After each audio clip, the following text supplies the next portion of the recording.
Good morning, everyone, and welcome to today's online session where the topic of discussion is about budgeting, margins, profits, and ultimately getting your plumbing business financially dialed in. Today's session is being presented by ServiceTitan. ServiceTitan provides software built specifically for trade businesses, including plumbing, and their platform helps contractors manage bookings, invoicing, quoting, reporting, and customer communication all in the one place. This webinar is being recorded and will be shared after the event, and we will be using the chat throughout the session, so please pop any questions in that channel. Today, we're delighted to welcome ServiceTitan Brand and Marketing Lead, Ellen Rohr. Ellen is an experienced business building strategist and the owner and founder of a drain cleaning franchise concept in the US, and she is also an author of 4 business books. So we welcome Ellen. Yay! I'm happy to be here. I represent ServiceTitan. However, I am a ServiceTitan customer and I'm a contractor. And I'm going to tell you a little bit about my journey, discovering how to keep track of the money so I can make more of it. You may be able to relate to my story. And today I'm going to share, as they say, from my experience, strength, and hope.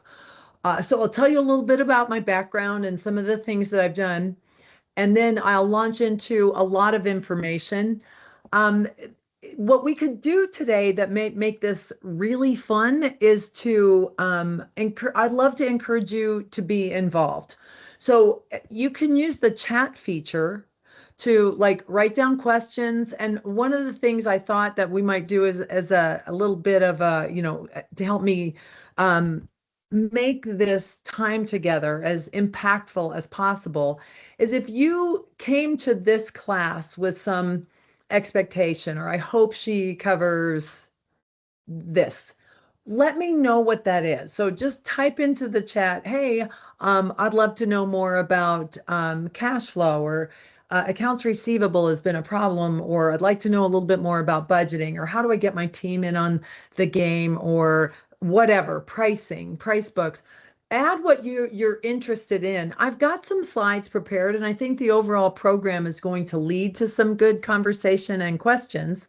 So you can ask additional questions as we go. But if you want to just type in a little bit of, your motivation for showing up today, I'd love to be able to make this as meaningful as possible to you. You made the time. Here we are. Let's make this a session that's really going to be helpful to you. So go ahead and type that into the chat, and I'll keep an eye on the chat as we go. Now, Ronnie's going to drive the slides for me. So if Ronnie, you want to move to the next slide for me, please. Okay, ideas to increase net profit. Shane, that's my favorite. I love that. I got some good ones for you. So yeah, go ahead and type things in as I go. Go back up one, that one. That's me, and that's Hot Rod. Once upon a time, I met a guy and he told me his name was Hot Rod, so I married him, like, of course you would. And then he also, he was a plumber. Now, at the time, like when I grew up, my dad was not handy.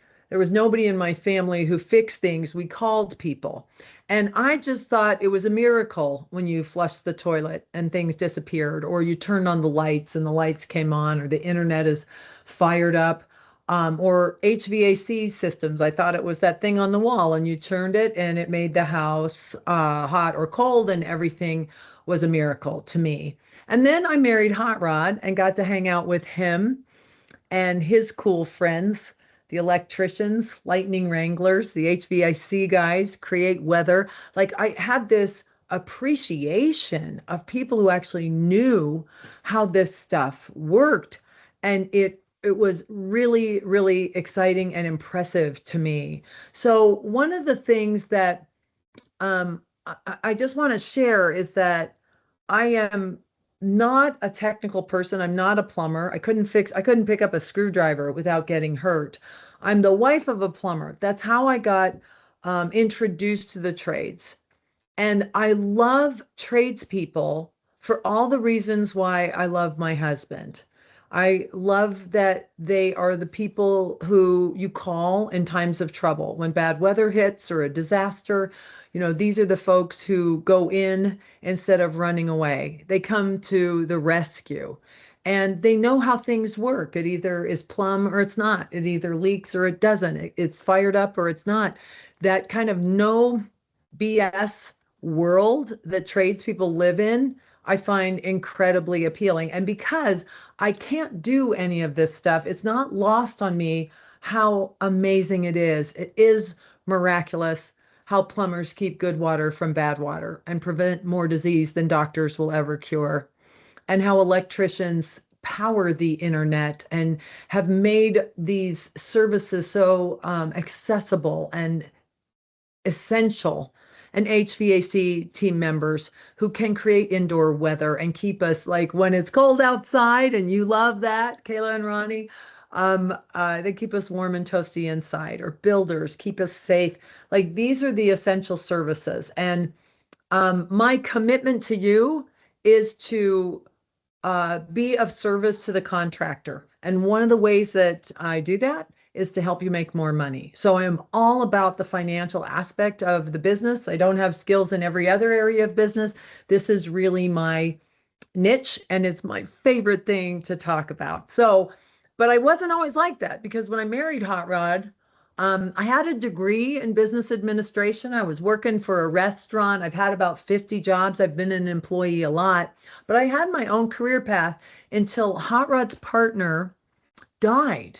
And he died at age 33. Hot Rod's a really laid back dude, but his partner is really fun and a great guy, but he's very type A. In fact, the last words he said to me, he wasn't feeling well. He said to me, I hate you. I hate Hot Rod. I hate this business. If I don't do it myself, it never gets done. He'd really kind of had a rough week and he was feeling pretty stressed out. And I encouraged him, go home, get a good night's sleep. You'll feel better in the morning. And that was a Friday afternoon. On Saturday, he ended up going to the hospital. And on Sunday, he died of a stress-induced health crisis. And I bring this up because it's not worth that, but you can probably relate if you have sacrificed a relationship or your health or how you eat because you're still at work, that you sacrificed your life for your business is something that I've also experienced. It's not worth that. And I'll tell you, one of the ways that business gets easy is to make a lot of money. So my latest expression anymore is business is not hard. Being broke is hard. Being broke is hard. So today is all about not being broke. Today is about making the money you deserve to provide these essential services throughout your market area, and to have a place where your team members and you and your community can all thrive and benefit as a result of you being a successful, profitable business. So that's my motivation. So anyway, then I get thrown into I don't get thrown in. I made this decision. In fact, one of the dumbest things I ever did is after his partner died, I went to my husband, Hot Rod, and I said, how about this? How about I quit my real job with benefits and vacation and somebody to cover for me and all of that, and I'll come work for you, and you turn wrenches and I'll count the money and we'll get rich. This is a good game plan. Well, that did not happen. What happened is we now didn't have my salary. The books were a mess. His partner was in charge of the accounting, and when I got into it, I couldn't make heads or tails of it. It was a mess.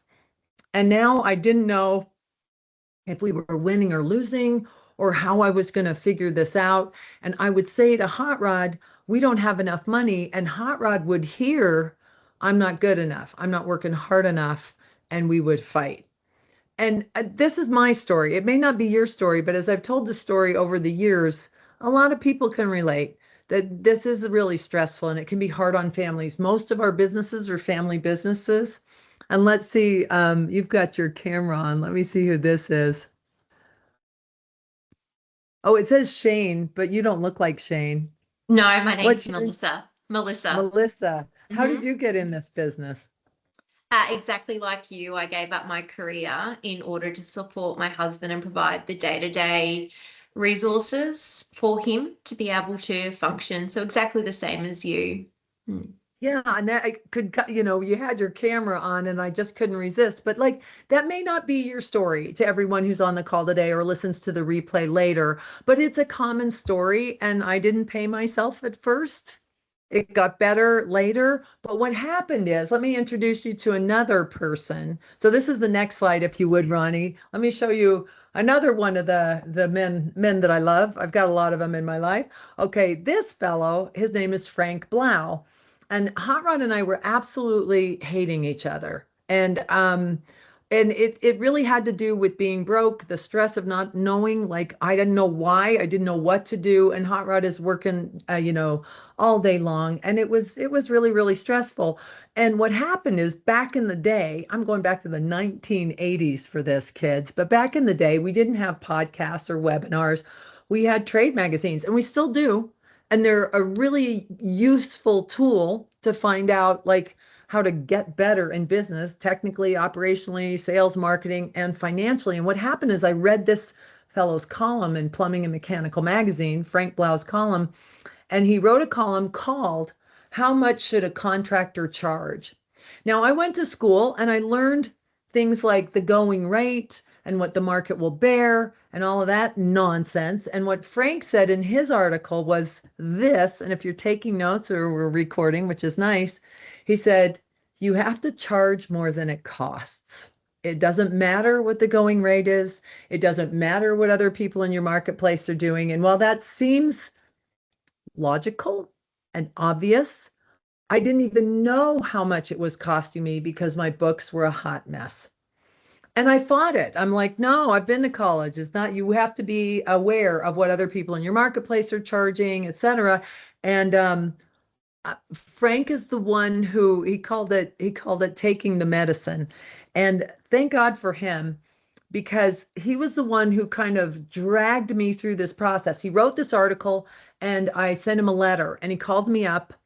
He called me up and did you say Melissa's your name? He said, just like this, he calls me up and he says, I answer the phone, hello. And he says, honey, you have your head so far up your ass, you'll never see the light of day. That's how he greeted me after he read my letter. Because in my letter, I said, I understood your article, but that won't work in my town. You don't understand my team members. They'd never raise their prices. They would think I'm ripping people off. And you don't understand my cheap customers. And I went through all of these reasons why everything he said in his article was wrong. Now, this is what we do. Like, I reached out for help. I wrote him a letter, please help me. But in the letter, I just defended why I couldn't make any changes, that none of this would work for me. And so luckily he didn't give up on me, but it took me a minute to just like drop my prejudices of what would work. And what happened is I was so sick and tired of being broke. I was so sick and tired of fighting with my husband that I finally said, I'll try what you're suggesting, which was in essence, raise your prices. I'll try that, but I'm sure it won't work and we'll go out of business and I'll go get another job and life will get better. Like, the only reason I made any of those changes was that I was sure it wouldn't work. It would cause us to go out of business. And then I could just put a fork in it. I don't know if that's an Australian expression, but we say it in the US. That means it's done. Well, what happened is I put a little budget together. I added up all my costs of doing business. This is the first time I put in a salary for me in this budget. I raised Hot Rod's salary. I raised our guys' salary. I got nicer vehicles put in there and uniforms and stuff we'd never done, better insurance. I put all those costs in a budget. And I added up all my costs of doing business and divided it by the number of billable hours we might have. That's always a guess. The budget's a guess. All of this stuff is a guess. And when I looked at that number, I was going to have to raise my prices 500%. Now, back in the day, I was charging $30 an hour, which meant I was going to have to charge $150 an hour. And there was no one in my marketplace who was charging that, not a single contractor. The reason I was charging $30 an hour is because everybody else in my marketplace was charging $35 an hour. I charged 30, to get the job. Like I did everything wrong. So as we go through this, I'm just letting you know there is hope. If you think of me, if you were a hard nut to crack, if it took you a minute, it was the math and it was the willingness to fail that caused me to make the changes that have made me a wealthy person. Like I didn't start out this way, even though I have a degree in business administration. I went to college. I should have known better, all these other reasons. But Frank was the guy through his articles and then just taking me under his wing that helped me to see the light and to get clear with my financial information and make decisions based on data. And I'm going to take you through the process he took me through today. So I hope this is of service to you. If this is landing with you, let me know. If you've got some other ideas of what brought you to the call today, I know some other people have jumped in. Go ahead and type in the chat, restructuring from trust company in the new fiscal year, using this as an opportunity to be more financial. Think fresh start. I love that. Kayla, nice. That's a good one. Okay, so yeah, if you've got some things that you want to make sure I cover today, jot that in. I may or may not get to everything, but at least I'll do my best to weave in your questions and try and be of service to you. All right, so in any event, we raised our prices and here's what happened. I started to make more money right away. You can't price so low that you don't get complaints. I mean, we got complaints when I did work for free for my mom or the church would still get somebody to complain about it.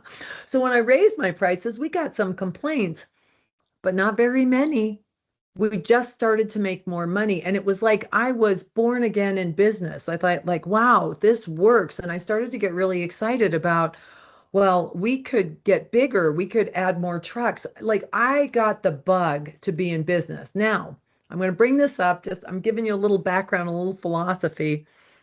I went to Hot Rod and I said, okay, this is working. We got out of debt.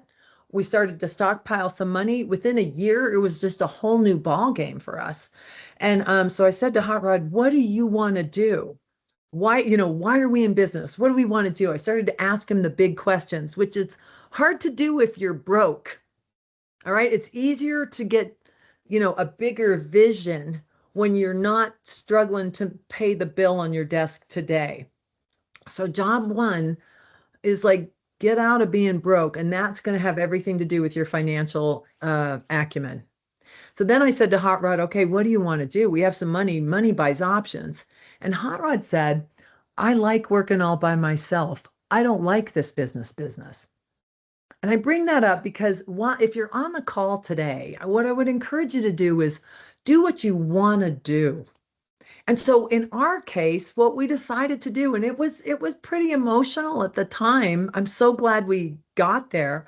But I'm like, no, I thought you would change. I thought you'd want to do what I want you to do. Now, if you've ever tried to change your mom or your dad or your kid or your husband, it's not a good approach. It's okay to let people do what they want to do. So we decided we would sell the business to our employees, which we did, and we'd go into different paths with our careers, which is probably why I'm still married after 42 years. So, being in business together, the best, I was telling this to Ronnie and Kyla before we started, the best businesses I know are family businesses, shared values, a sense of a joint vision and a way to build a legacy and a fortune for yourself and your family. But the worst businesses I know are family businesses because sometimes we do things to our family that we would never do to a stranger or an employee. Like the emotions get caught up in that. What can bring the emotion down and what really worked for me and Hot Rod, even as we decided to not work together, was to ground our financial decisions in data and not just winging it. So everything that I share with you today, no bad thing comes from operating with financial mastery. No bad thing. Knowing the numbers is always better than not knowing the numbers, even if the situation is bad. And then being willing to, once you have the scorecard, being willing to have candid conversations with each other about what you really want. And that's not just a spouse or a parent or a kid, it's your teammates. Like, what do you want to do here? Do we have aligned vision? Do we have the same goals and dreams? Like, I realized that I wanted to grow a big company just as Hot Rod was getting clear with the fact he's a one-man band. He liked to work all by himself. And I will tell you, you can make money in any type of contracting business. What he went on to do was to become an expert in hydronic heat. If you go to heatinghelp.com, if you're a plumber or a heating guy and you're into hydronic heat, Hot Rod is is a guru in that industry. That is the area he chose to pursue. And what I did is I started to grow some businesses. So at one point, I was employee number one at Benjamin Franklin, the punctual plumber. We grew from 0 to 47 locations in under 2 years. And then that company was a franchise company. I worked with investors in that company and they sold it. It's now part of Authority Brands and there's hundreds of locations. My current company is Zoom Drain, and we have over 50 locations doing just sewer and drain work in the United States. Our headquarters is in Philadelphia, and I work with my partner and a group of investors. And along the way, I became a ServiceTitan customer, and I love, love, love ServiceTitan and what they're doing for the trades. I don't work day to day in my business anymore, which gives me time to do my favorite thing, which is to talk to you about money. And I represent ServiceTitan as a brand ambassador. And I've been to Australia a few times. In fact, if we've met, go ahead and write that in the chat. If you went to some of our events that we've had over the last year, that's how I met the folks at Master Plumbers Association of Queensland. So that's my story. So over the years, these basics that I'm going to share apply to any business, apply to any trade, actually apply to any business and any dollar across the country. These basics are universal. So let's get going on some of the content today. So Ronnie, if you would present the next slide. Oh, by the way, Frank is, I found Frank through the trade magazines, which are again really valid. But like, here's the thing: people who are successful in our industries tell you how to do it. Like Tommy Mello has a podcast. It's terrific. I've been on his podcast 4 times. And like, you can go to a podcast, you can go to the MPAQ. Like, this information is out there. I'm an ant with the casserole at the party today. I'm bringing some more information, but the info is out there, and I encourage you to find it and let the MPAQ help you guys. MPAC. Is that how you say it? Do you call it MPAC? You can nod. Just MPAQ, yeah. MPAQ. Okay. All right.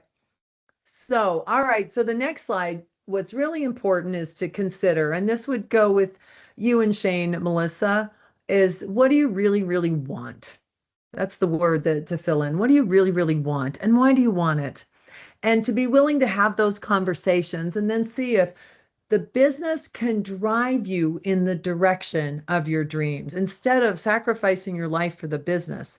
Could the business be a vehicle in which you travel to that which you really, really want? And to be careful not to turn that around so that you sacrifice everything in your life for the sake of this business, which may not be delivering you those kinds of rewards or the things that you hoped it would have. With or without the business, you are infinitely important, but the business can help you get some of the things that you want to get. All right, so now here's the first step in the process of becoming a good steward of your business. If you are an owner, and if there are multiple owners, like a husband-wife team, a family business, or partners, at least one of the owners has to be the financial manager, in my opinion. So that's someone who's an owner who understands the balance sheet, the profit and loss, is looking at those scorecards, I'm going to suggest on a weekly basis, who understands where the money is, where it's coming from, where it goes. If you're using ServiceTitan or another CRM, that the information from the CRM is properly flowing into the accounting system. I call the process of determining whether or not those financials are right I call this getting to KFP, and KFP stands for known financial position. And the definition is that those financial reports, and there's only two. There's only two. There's the balance sheet and the profit and loss. And beyond that, everything else is a mashup or a subset of those two reports. So if you're new to financials, like keep that in mind. So here, I'm going to give you another little quiz. This helps me, so please participate. In the chat, you can see the chat across the top of your toolbar in this Teams meeting. See the chat, type in the chat, click on that, and then type in the chat on a scale of 1 to 5. Okay, with 5 being you're really good at the financials. You run a balance sheet and profit and loss at least once a month by the 10th of the following month, even more frequently. Perhaps you understand what those reports tell you and you manage your company off that data. If that's you, give yourself a 5 or maybe a 4, and a 1 if like I kind of know what you're talking about, Ellen. I don't ever look at the balance sheet. I kind of have a clue about the profit and loss, but this is an area that I don't have a lot of confidence in. That would be a 1. So a 4 is I don't know how to pronounce your name, but I'm Telia. Telia. Telia, if while you're unmuted, how did you get to be a 4? Through ServiceTitan. And just knowing the back end profit and loss that does all our costings. But we're And not born with that knowledge. Like, what was your journey? Gavin is the numbers man, so he's our owner of our company, Okay. director, and he is slightly autistic. So Perfect. loves a spreadsheet, loves tracking, loves numbers. So and then in the back end of ServiceTitan, we do all of our costing through there. It's amazing. Well, thanks for the plug. I love that. But there's a couple things I want to point out. Gavin, as the owner, helped you learn how to read a balance sheet and profit and loss? He does all of that end of it. I do the reconciliations and I get the profit and loss done. He deep dives into the numbers and he sets up all the costing. Does he share the info with you though? He doesn't keep it a Absolutely. secret. It sounds like Oh yeah. he Oh no, just, yeah, yeah. I'm his partner. Yeah, we work together. Okay, so huge props right here because this is where we're going with this information today.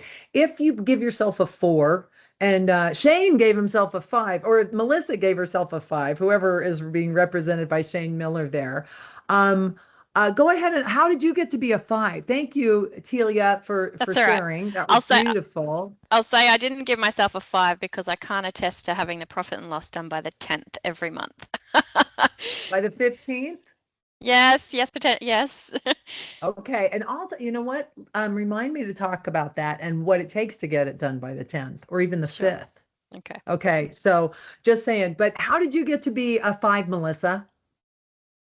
By many late nights spent worrying about cash position and financials, and then I just knew we needed to take some sort of action and understand things more fluently throughout our business. We don't come from a family of business-minded people, so I knew that was sort of a deficit that we were having, and I wanted to have some sort of financial stability for our lifestyle and the amount of hours that we were putting in. So I undertake webinars like this to find out more, and I'm about to complete my MBA as well because I didn't find coaching professionals that actually explained it in a language that my husband and I could understand, such as the language you're using, like the scorecard. Maybe that's the Kaplan model. But yeah, so just looking at whole of systems and processes and wanting to be able to understand it myself in my language that then I could project onto my husband and the team to help them understand too. You're making me so happy. So you can see, even with the folks who are on the call today, we've got Kelly, you're a 1. Girl, that's where I started. I mean, no one was born with this information. Just saying, like we all started somewhere, and it really like I'm relating to you, Melissa, because we both were kind of desperate times to call for. I didn't ever want to learn this stuff, and I fought it. I'm kind of dyslexic. I don't see spreadsheets very well. I hate spreadsheets, but I've learned that rich people understand this stuff, and I wanted to not be broke anymore. Like, that was so motivating to me.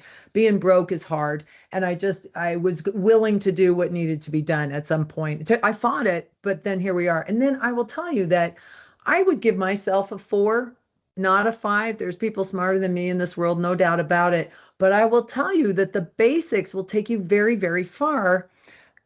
Sometimes maybe someone like Gavin gets too complicated, gets too in the weeds. You don't need a million KPIs. You need the balance sheet and the profit and loss to be really simple and pay attention to the few KPIs that really matter. And we'll dive into this in a minute. You know what, Ronnie, I'm going to do too? Just let me take a little move over to my other computer. I'm going to share a couple of files with you that I'm going to ask you to put up on your screen. I had them ready on my other screen, but I couldn't sign into the Teams with my other account. So I'm going to call an audible here, and I'm going to share a baby budget. And I'll share this with you, Ronnie, just to have handy, because we're going to get here in a little bit. And Ronnie, what's your email address? Do you mind putting it in the chat and I'll copy it? Yep, sure. Okay, thanks. I'm going to share a baby budget that we'll get to. And then I've also got a couple of, I've got a sample profit and loss and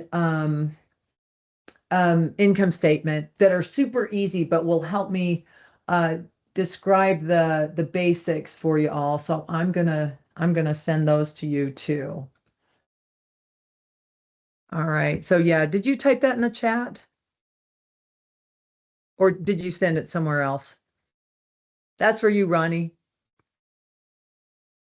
Yep. Just typing it in the chat, making it Okay, easy. sorry. Don't Yep, mean to rush sorry. you.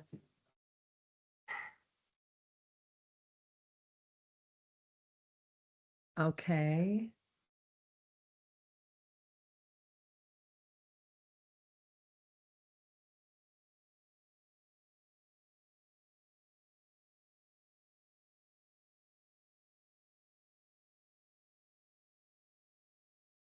All right, so I'm going to share this one.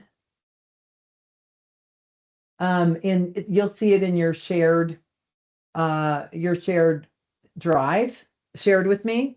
And then the other two, it's going to be easier for me to just send you an email with this, with the profit and loss and the balance sheet samples. So I'll put financial reports and just get those ready. I don't need them right this second. They'll give you a chance to track them down. But I'm going to send these to you in an email, okay? Yep. You're a good sport. Thanks for accommodating me.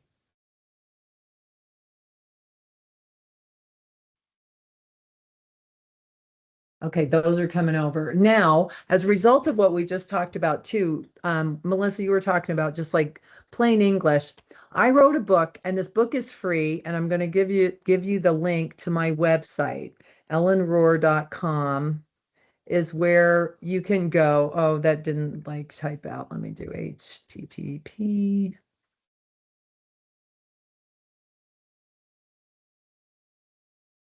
Let me know. Somebody click on that and see if that pulls it up. But at that, oh, I can do it here too. Oh, well, that won't show on the screen. Pull it up and just make sure that you can see that. In that book, it's called Where Did the Money Go? And it's accounting basics for the business owner who wants to get profitable. It's a freebie. I've sold 100,000 plus of these books. I give it away for free because I would love for you to share this information with team members, etc.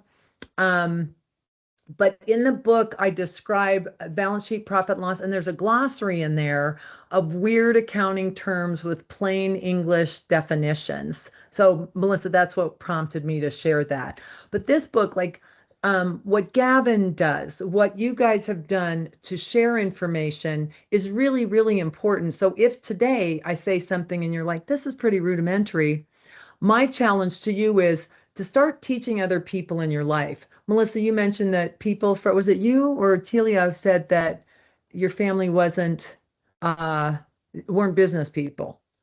Like That we was have to me. help a brother or sister out, share this book, sit down side by side like my mentor Frank did with me. It changed my life, and it changed the life of the other people that I've reached since. Like I'm honor bound to help a brother or sister out because of the help that I got. So, okay, Ronnie, keep an eye out for that email that has the other reports, and I'll call on you to share those in a minute. All right, so getting to a known financial position is defined by that the balance sheet and profit and loss are current, meaning up to date. I like to see them once a week. They're accurate, meaning that you trust that the numbers are right and that you understand them. Like vehicular depreciation, what the hell is that? That you understand that what that number represents. And so you have to study that information. You go online, you listen, you go to Claude, you listen to webinars, you hang out with me, you read my book. And over time, it's a course of study to get good at this, to understand what you're looking at. But it's not an infinite course of study. There's only 2 reports. So anybody could learn this. And if I can, being as scatterbrained and distractible as I am very confident that you can, if your motivation is there, like it was for me and Melissa. All right, now the other piece of the program is, and it was nice to get the shout out about ServiceTitan, but ServiceTitan or your CRM, I want you to look into ServiceTitan if it's an appropriate fit for you, but that CRM feeds into your accounting system. Y'all use Xero. A lot of folks in Australia use Xero. Maybe QuickBooks Online. Maybe also type in what accounting program you use. If it's Xero, say Xero. If it's something else, let me know. But it does work to have that information flow. If it's not working, if you have ServiceTitan and Xero, or if you have another CRM and it's not connecting, chances are very good it's the setup. So understanding the flow of information, like what is it that you have to do in ServiceTitan or ServiceMate or whatever you're using to make sure that that data finds its home in the proper place over in your accounting system, either through, in ServiceTitan, there's an option, touchless journal entry integration. It's a mouthful, but it's a really nice way to link ServiceTitan and Xero, or through exporting, that you're going to export that information, you batch it up, you click the button and it heads over there. But it needs to be set up properly so to follow the flow of information. The data entry starts with your call taker. The dispatcher has a role, the technician has a role. If they're not entering data properly, pulling up the right job type or business unit, it's going to go elsewhere when it comes over. And I think you guys have probably had this experience, right? So it's up to you. ServiceTitan won't figure this out for you. They're just the dealer of the car. They're helpful, more helpful than a car dealer, but ultimately, someone at your company has to figure out how to drive these tools. That's my encouragement to you. When I was a ServiceTitan customer, I got so in over my head and I was very critical of ServiceTitan. Now that I work at ServiceTitan, I'm much more empathetic. I understand the limitations of the team members you're going to have working with you. And our success at Zoom Drain has been very much dependent on having someone on our team who will go to the seminars, who will work with the CSM, who will go over to someone else's shop and see how they're doing it. Like, you really need an advocate within your company to make this connection with your accounting system work. So follow the flow of information. Here's a street smart tip for this. If you're trying to get to a known financial position, I will run a balance sheet and profit and loss. I'll do one transaction. I'll run the balance sheet and profit and loss again, and I'll see where they land. That's how I figured out debits and credits. So that can be a really useful tool for you. But the idea is to make it right. And then the last point I've got to simplify. Most of the time when I look at someone's chart of accounts, I will cut that chart of accounts into a third. The balance sheet and the profit and loss are the overall scorecard. I said that every other report is a subset or a mashup. That's where we go to ServiceTitan for more detailed information, like the technician or the call takers scorecards. or within 0, that's where you look at the transaction register and you see inside the account and what the detail is there. But the simpler you make everything in your business, including your financials, the easier it's going to be and the faster and better you'll be able to grow. The simpler you make it, the further you can take it, is one of my mentors. The fellow who is the investor behind Benjamin Franklin taught me that. And over the years, most of my financial management has been streamlining things, not adding more data. The basics will get you very, very far. All right, so Ronnie, next slide, please. Thank you. So let me, so this is how you get there. So I'm going to suggest you buddy up. This could be someone. So if you look at your balance sheet and your profit and loss and say they're a hot mess, this is how you know it's a hot mess. There's a mixture of capitalization and underscores, like it's just not tidy. It looks messy.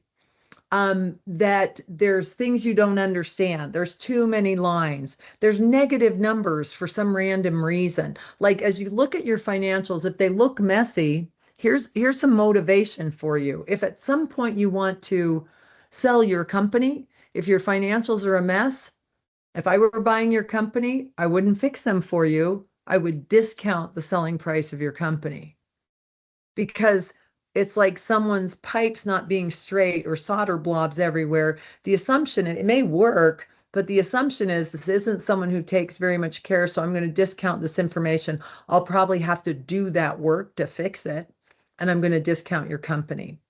So if you are interested in selling your company, even if you don't want to do it right now, having the option to is good. One of the ways you can add value to your company is to tidy up your financials. So you're going to go line by line down your balance sheet and your profit and loss, and you're going to ask questions. Is this right? Is it accurate? Do I understand it? And you're going to audit your financials. This is basically what due diligence is, or quality of earnings should you go to sell it. And what we want to do is why we do it right now is so that when we're in that moment, it's too late. We've got to do it now. Now, what I'd love to do is, Ronnie, if you can put the balance sheet and the profit and loss side by side. I think a little demo here is going to be, oh, you know what? Never mind. I already have it. I have a good enough one coming up. Ignore what I just said. All right, so go to the next slide. It's already in here. Look how cute I am. I already did this. These are the basic areas of the balance sheet and profit and loss, but it's going to be, I think it'll be easier than you trying to take over the screen and put those two together. So this is just like kind of a mini version, but this is going to share, I'm going to share here what changed my life was understanding how these scorecards worked. And I tell you what, as a result of knowing this, if you took all my money away, I would build it back up again because I know how to do it and I know how to keep score. Like this is a really powerful skill set to understand how a balance sheet and a profit and loss work. So I'm going to give you the details. If you have questions, type them in as I go. Thanks for participating. But let me share with you what these two scorecards can tell you. If you're a 1, if you put down that you're a 1, maybe not all of this will land with you. That's okay. This is a first blush at this stuff. And for Melissa and Telia, this is one tool in your toolbox for helping someone else understand this information. So the balance sheet is actually the more important of these two reports. The balance sheet doesn't start over. It's a ever-evolving list of what you have. That's your assets, that's your stuff, and how you got it. It's your liabilities and your equity. And the balance sheet equation is assets equals liabilities plus equity. Oh, Ronnie, now that I think about it, if we have time, I am going to have you pull those reports up. So don't delete them. Have them handy because they've got numbers in them and stuff. But the assets equal liabilities and equity. Assets are what you have, and liabilities and equity is who lays claim to that stuff, how we got it. So for instance, under assets, well, let's say it this way. The game of business is to grow the assets. Warren Buffett says it this way: protect the assets, don't lose assets. And job 2 is to grow the assets. So number 1, protect them. Number 2, grow them. And there's 3 ways to grow assets. Maybe a 4th way if you're clever. So hang with me. So one way to grow assets is to incur a liability. So let's look at it this way. Suppose I want to buy a truck. A truck is an asset. It's something that we have. It goes under other stuff right here. I'd have a section that says trucks or vehicles. Wanted to buy a truck, and say the truck is $100,000.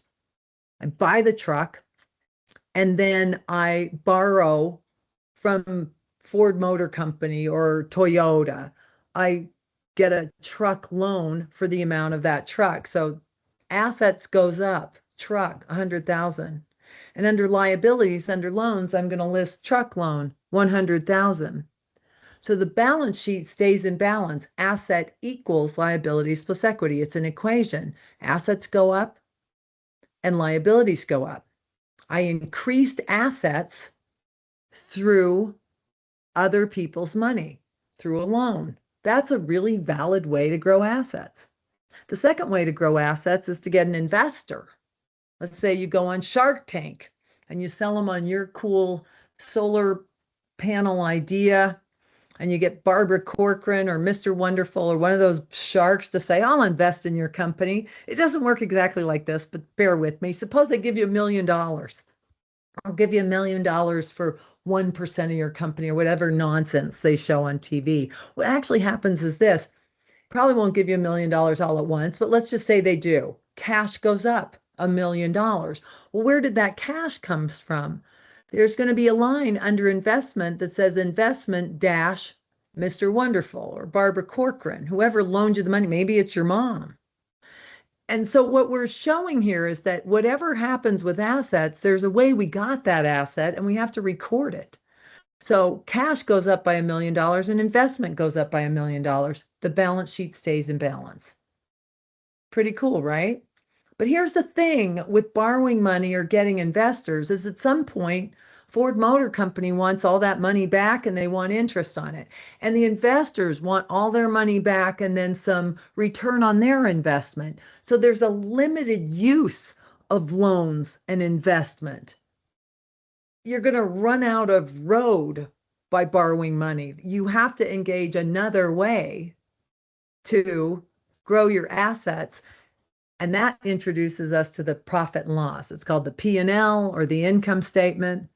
Now, the income statement is pretty magical because over here, what we're going to record is sales, expenses, and then profit. It's called, this is what's so weird. It's called a profit and loss, but it's a profit or loss. Sometimes it's called an income statement. In I don't know what it's called in zero. It might even say current earnings or something. They use different words. This is why I put the glossary in, is it's confusing that the income statement, the profit and loss, statement of operations are all the same thing. Why do they use different names? I don't know. It's like an elbow or a 90. That gets confusing to your apprentice. It gets confusing to you too when you see different financial reports or different accounting systems using different words. Just saying. That's why I put the glossary together. But on this scorecard, what we're going to do is we're going to record sales and expenses. And if it's a positive number, it's going to be a profit. If it's a negative number, it's a loss. It's a profit or a loss. Now, when you sell stuff for more than it costs, you manufacture money. You made it up. It's so cool. If you sell stuff for more than it costs, you create money. It shows up as a profit here. This is the good stuff. And there is a connection between the balance sheet and the profit and loss. The balance sheet has to record, because it's the senior scorecard, it's got to record where that money came from. So sales minus expenses, and we ended up with money. It will show up in the equity section of the balance sheet. And by law of equation, if net profit goes up, so do assets. The 3 main KPIs in any business, anywhere in the world, for any products or services are sales, profit, and cash, because that profit may or may not be in cash. Maybe it's stuck in accounts receivable. Maybe you use that cash to pay down some debt. But in any event, those 3 KPIs are senior KPIs in any business. And a reason why a business would go out of business is when they run out of cash. You could be highly profitable, but not have any cash or have too much debt, and then it starts to tip on you. Now, Ronnie, with your blessing, with your help, do you think you could put the profit and loss up next to each other and take the slide deck down for a second and then put the profit and loss up next to each other? I think now would be a good time to just show some numbers and go through this quickly one more time before we get on to some of the other content. And by the way, kids, I had an hour and a half for our time together. So if you have to take off before then, fine, we'll be recording it. But I'm going to keep going once we get to the top of the hour, just so you know. Hey, Ellen. Ronnie, is that cool? Sorry, I think I haven't received any docs yet. You have what? I haven't received the documents yet. Sorry. In your email? Yep, ronnie.shashi@mbaq.com.au. Let me make sure I sent them. If not, we can move past it. But let's see if I've got them. Oh, it said it failed. Yeah. I don't know why. It looks like I did this mbaq.com.au.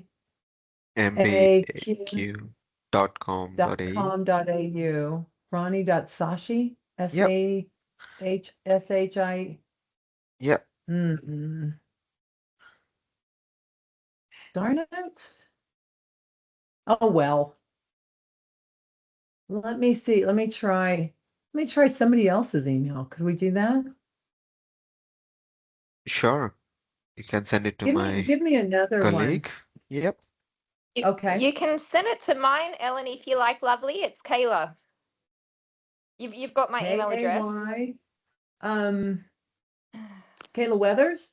Yeah, that's me. Are you Yeah, Kayla on? Cooper. You're so yes. cute. Okay, that just came up, and I'm gonna send it. Sorry, team, about the hiccups. I was hoping to use my other computer, but here we go. So Kayla Weathers is coming up, and I am sending it right now. And Okay. you and I have communicated successfully, so hopefully Yes, that's that's good. right. Hey, Ronnie, did you see the budget? Did that show up in your shared with me? no, I just got the slide deck, I that's it. must be doing something wrong on my end. See, this is where, like, if I can figure out financials, kids, anybody can. Ronnie, maybe I'm spelling your name wrong. Let me do it one more time. Ronnie, Correct? Ronnie dot. Dot Okay. SHASHI Oh, SHASHI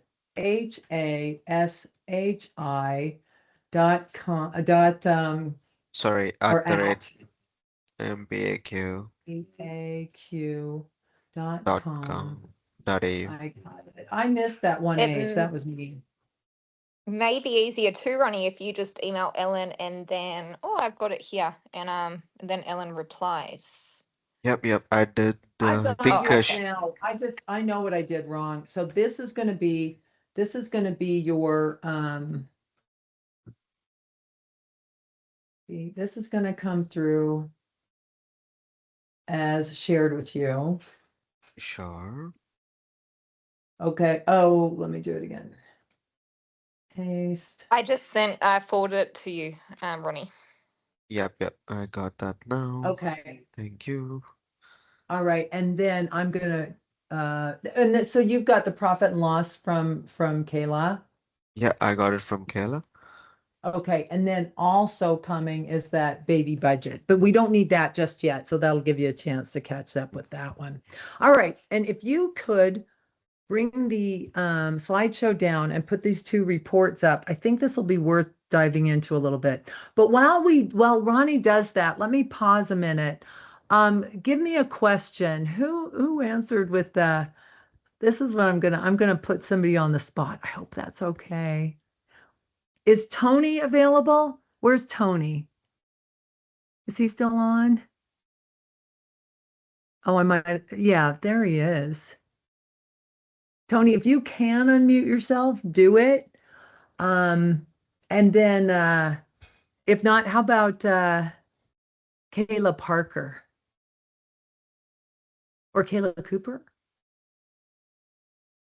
No, that's me. I'm happy to participate, but may not be your best option there.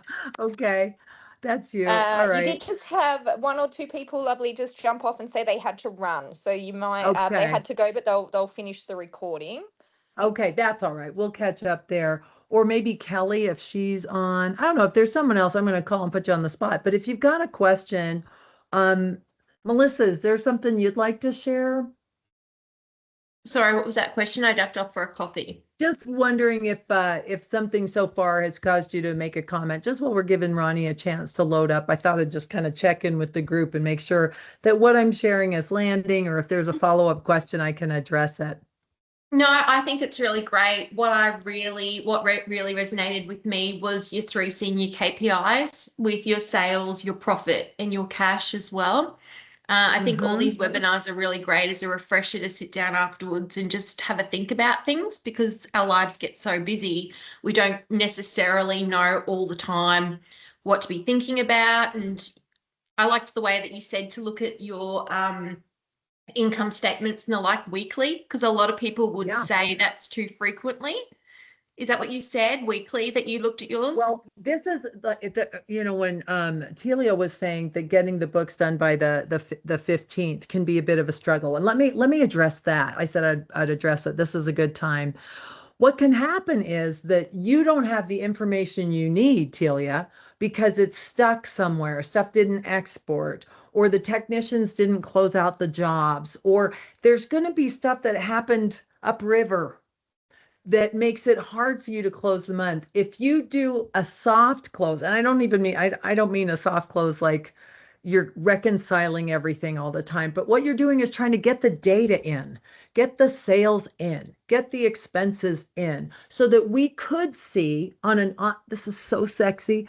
We could see on a week after week basis, month to date, are we going to make money this month? How close are we to budget? Like, you can play the game while the game is on. If the only time you're looking at this information is after the month is over and you're closing the month, wouldn't it be a heartbreak if you came within $10 of your best month ever and somebody didn't buy a can of BioClean to put down their drains to put you over wouldn't you play? Wouldn't your team play?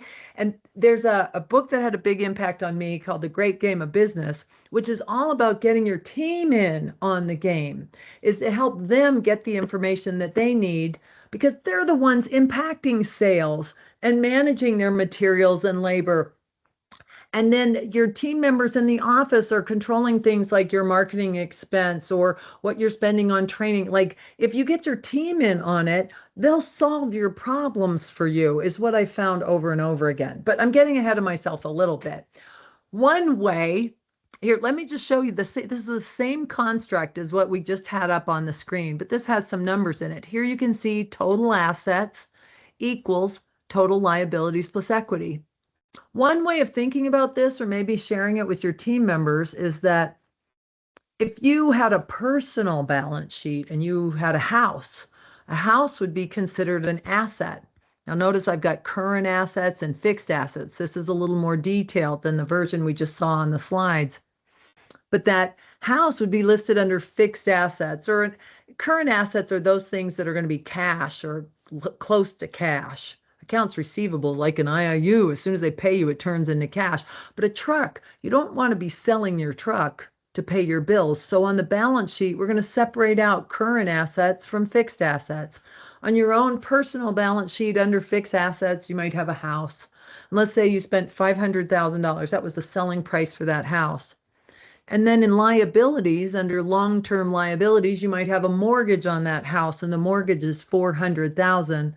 The equity on this house would be $100,000. So that's sometimes easier for some of your technicians or team members to get their arms around, is just think in terms of what a house would look like on a balance sheet. And this is telling us the same thing for the business. This is what we have for stuff. This is what we owe in liabilities. And the difference is actually that equity section. So those 3 ways to grow assets, if we wanted to use other people's money, there's the truck loan. If we wanted to get an investor, it would show up in the equity section and then cash would go up. Those are the 2 ways to grow assets, through incurring a liability or getting an investor. And then the 3rd way, look at how this is reflected on the profit and loss. There's sales minus expenses. Now, this is a QuickBooks report, and for some goofy reason, QuickBooks calls profit net income. Why? I don't know. It's just their vernacular. So there's 60,000. That's better than a sharp stick in the eye. Didn't lose money, made money. And that 60,000 is connected in the total equity section. See that equity section, see net income of 60,000. That's actually a dovetail point in the databases. It's the same number.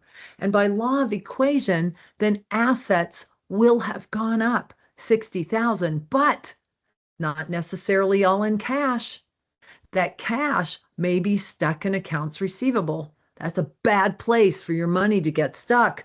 The longer it's there, the less likely you are to get it.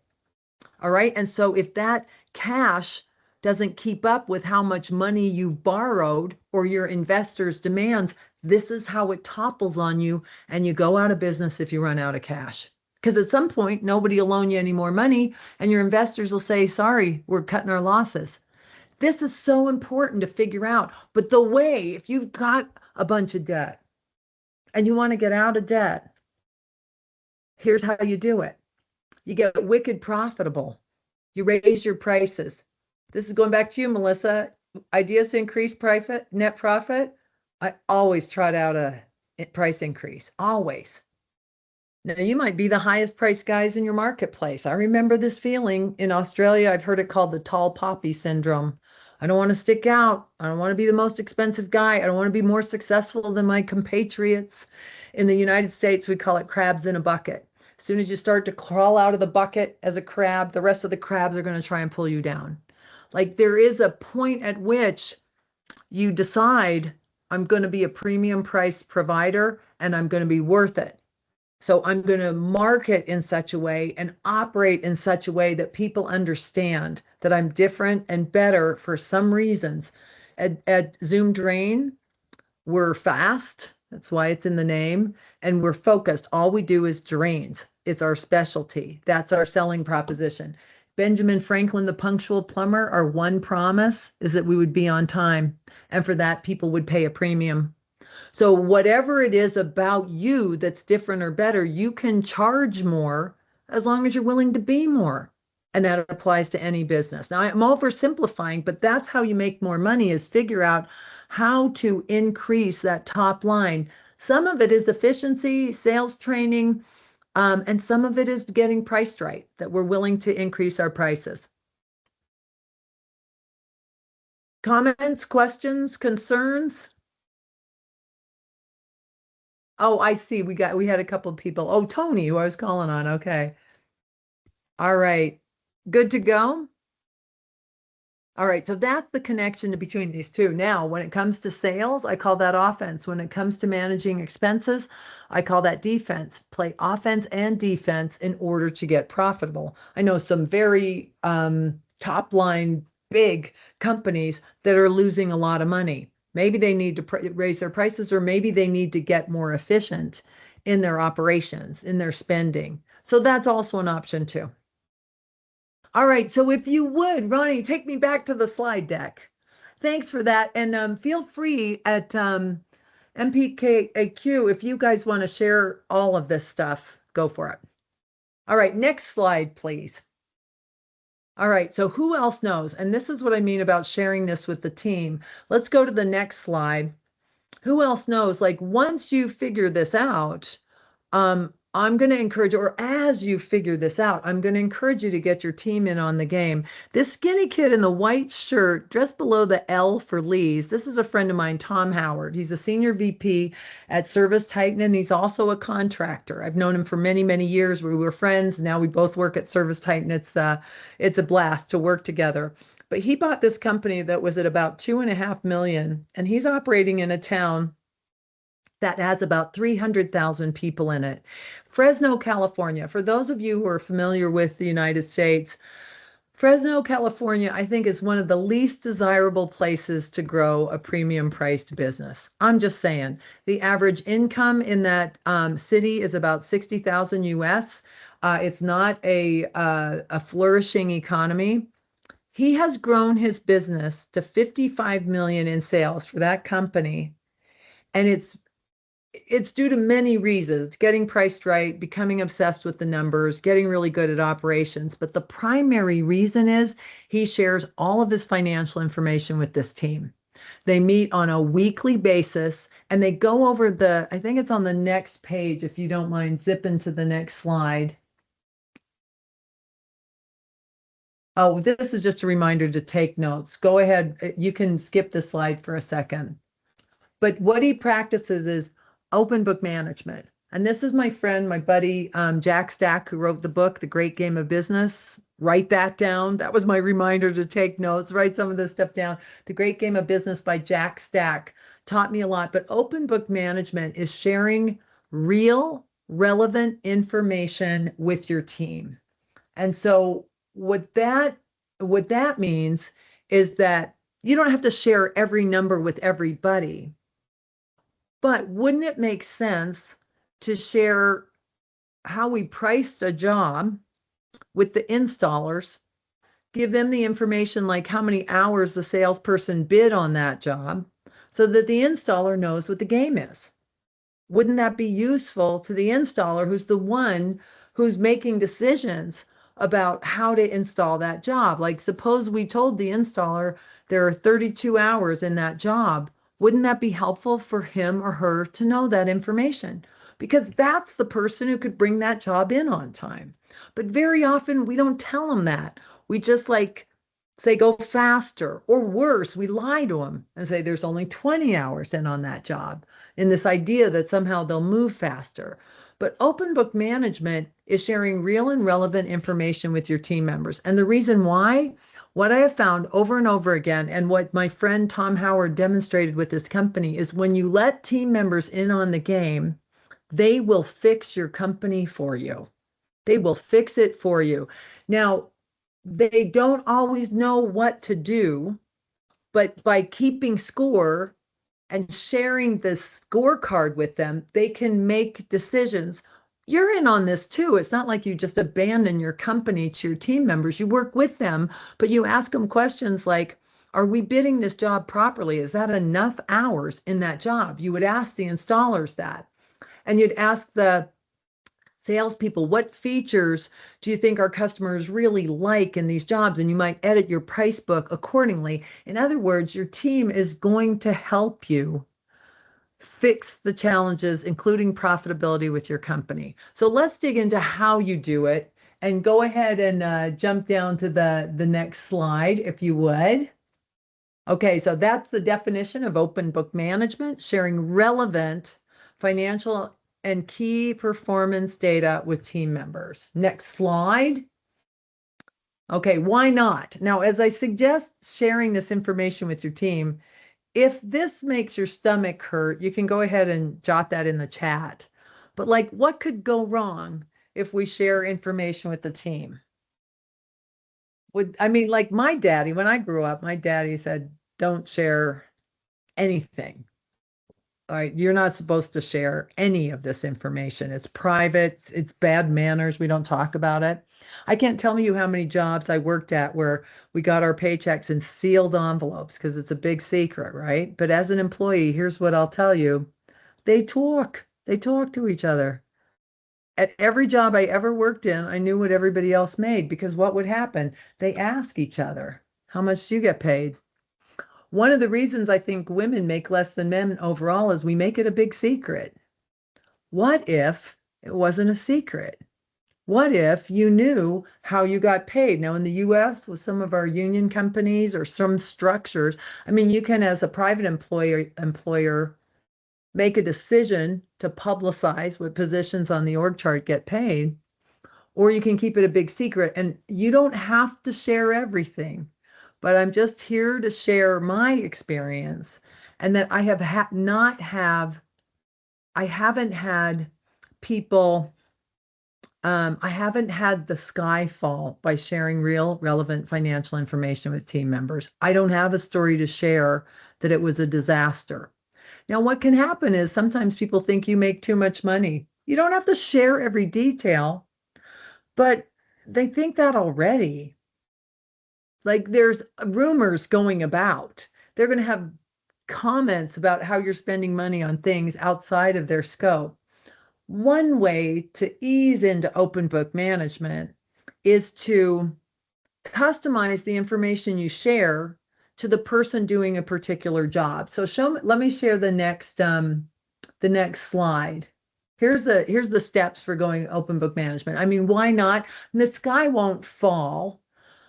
But there could be things where it's confusing, that you end up showing information that shows you're losing tons of money and people get nervous. So you don't necessarily have to show everything. I'm going to give you some suggestions for what to share. But there, again, for the sake of our time spent together, I would encourage you to help your team members learn the basics of a balance sheet and profit and loss, and I've got some ideas. So next step. According to the organization, or next slide, please, Ronnie, you can build an organizational chart.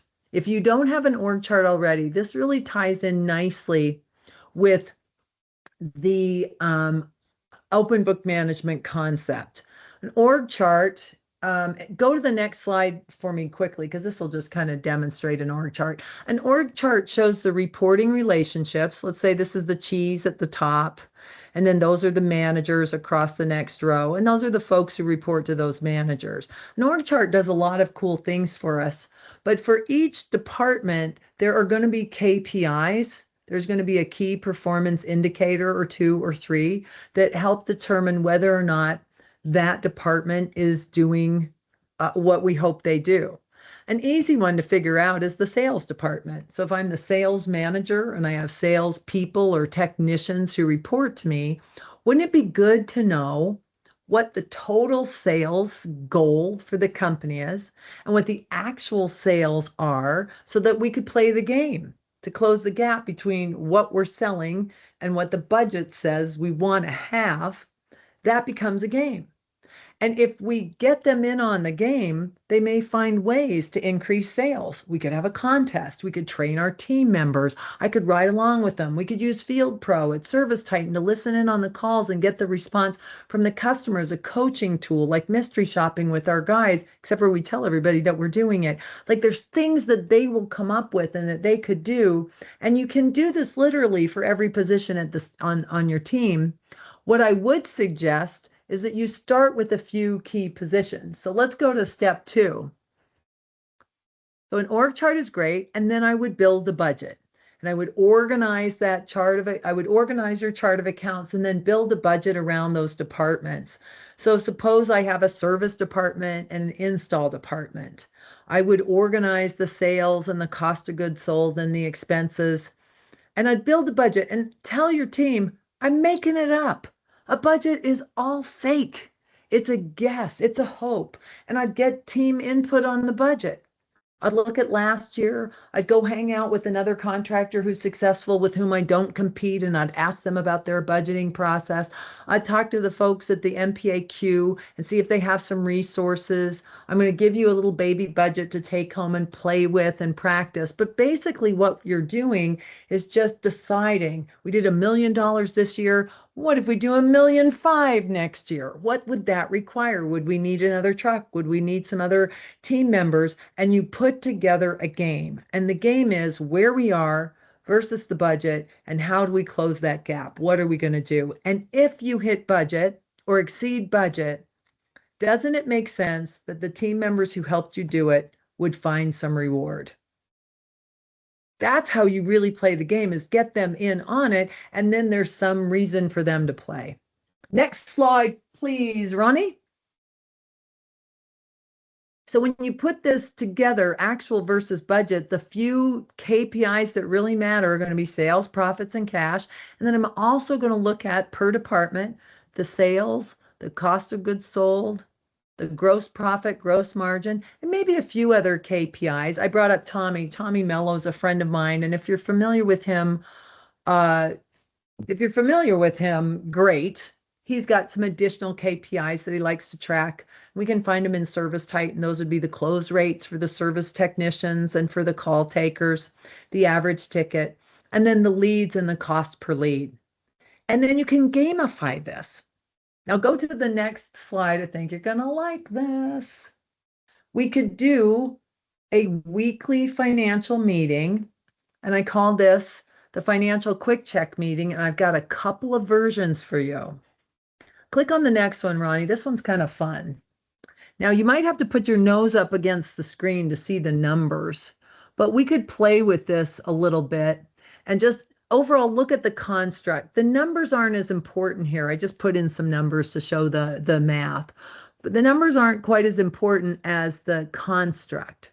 What if every week, Telia, this goes to like how you could close the month sooner, is if we met every week and we ran a profit and loss. This is only a one department company, just to make this super simple.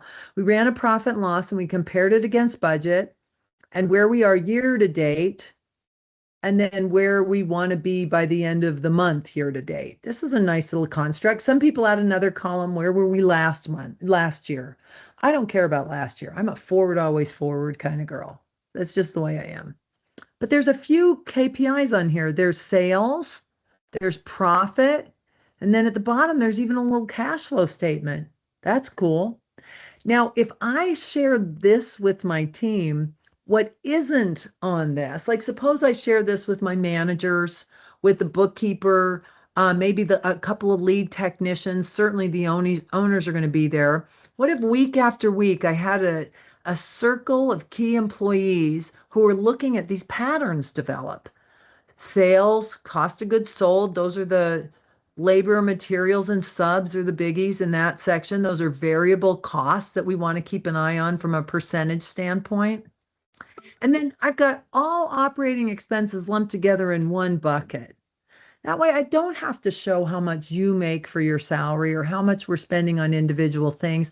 The owners and the managers could look at that, but team members could see this and see the overall game and the things that they control on the daily, like making sales and managing labor, materials, and subs. Do you see how sexy this is? Like, these are the things that drive the business, and we could share this. We could do it by department. That's what I've got on the next page.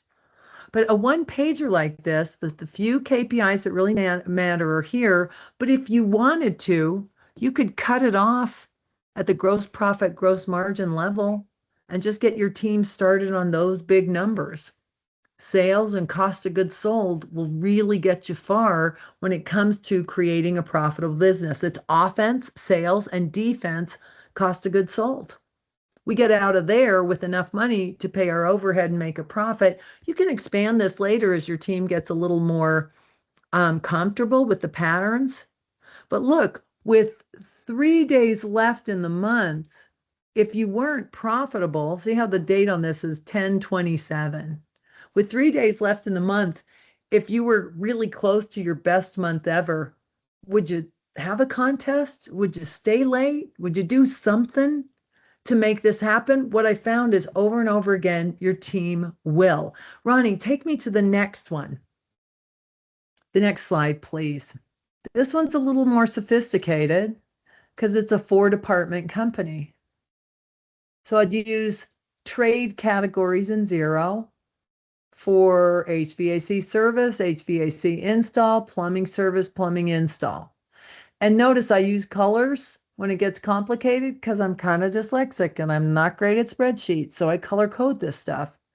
But the yellow is really the scorecard for your HVAC service manager.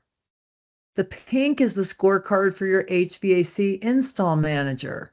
Wouldn't it be great if that person knew what they had for sales compared to budget, knew what those goals were for percentages and dollars for labor, materials, and subs? And couldn't we make that the basis of their bonus of hitting those numbers? To at least hit budget, and those numbers above budget we'll share with you. Like there's ways to play. And once you get them in on the game, even the most sales focused companies having a sales focused culture, it gets even sexier if they also play defense to ensure that we get to the gross profit that we need, can cover our operating expenses, and end up with a profit. Now, all the numbers aren't filled out in here. I just wanted to give you a sample of like what the construct is. But if we're looking every week, Telia, that's how at the meeting, the bookkeeper, the accountant, if you're a bigger company, the controller, CFO, they're at the meeting and they could say, sales are wrong because there are still a couple of sales from the week that haven't closed yet, and we need those to close so we can count them in this month. You have those conversations. Or even the HVAC service manager might just say, hey, let's see a number that looks kind of funky. The HVAC materials for install. Let's say it's wrong. I know we overshot our budget. We bought a whole bunch of materials that we were going to use on this job. That number doesn't look right. You're going to get information from the front lines that's going to help clean up the accounting so the month end is a lot easier when you guys meet on the regular about this. And the front line usually knows, well, that's weird, and it gives you a clue to look into it and see if things have been coded properly. So over time, this gets more and more accurate. Now you can see on this version too, I've added a couple of other KPIs at the bottom. If debt is a concern and you've got total debt of X number of dollars and we want to reduce our debt, I might start tracking my debt to the goal that I have for how much debt, how much I want to bring this down. Inventory is something that can, we're not expensing it, so profitability looks okay, but we're starting to stockpile it. And that's not a great asset to have because inventory can get broken or go out of style or stolen or whatever. So we might put our marketing stats right here. Do you love this? Okay, I know you have to pop. I hope this was helpful to you, and I'm happy to come back and expand on this a little bit. I knew the time would go fast. Let's go to the next slide. And just like the KPIs and ratios, this information, there's a little more information on the slide deck here of stuff that I look at and I might include in this on the dashboards. But just for the sake of time, go to the next slide. I've got two good books that I'm going to recommend. One is The Great Game of Business. And these are the rules of open book management and how he came to the conclusions he did. Jack Sachs had a huge impact on my life in a very powerful, positive way. And then the next slide is another recommendation for buying and selling companies. Finish Big is really good. You could buy companies, you could sell companies. There's a lot of information on getting the most out of the financial information and getting what you want out of your company. So those are just some tips for you. That's the end of the information I'm going to share today. Do we have any comments, questions, concerns, feedback for me before I let you go today? It's tonight in the US. It's tomorrow for you. It's in the morning.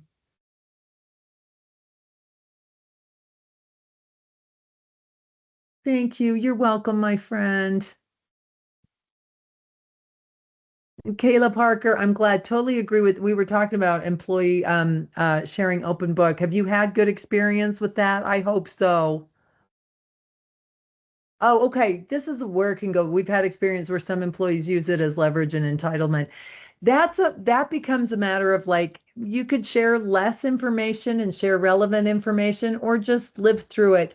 What are their real concerns? That they're not going to make enough money? Those are conversations to be had. Sometimes being willing to have the difficult conversations helps you get through them. versus them just having them at the meeting to which you're not invited, that happens after the meeting that you have.